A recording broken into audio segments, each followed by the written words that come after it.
Usa ka Pinoy ang midaog sa The Voice USA Season 26 nga si Sofronio Vasquez.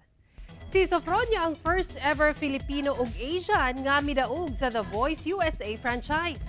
Siya sab ang first winner gikan sa first ever team ni Coach Michael Bublé. Ang teammate ni Sofronio nga si Shy Roberts ang runner-up. Throughout the season, daghan ang nahingangha sa abilidad ni Sofronio sa pagkanta.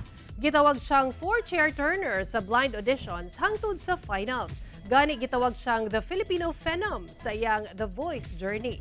Una kini miabot sa The Voice na himong semi-finalist si Sofronio sa tawag ng tanghalan sa It's Showtime. Mao nga ang iyang It's Showtime family sobrang proud sa kadaugan ini. Alang kang Sofronio, dreams really do come true. Mensahe ni Sofronio sa iyang Filipino fans. To all the Filipinos out there, around America, maraming salamat po sa suporta nyo.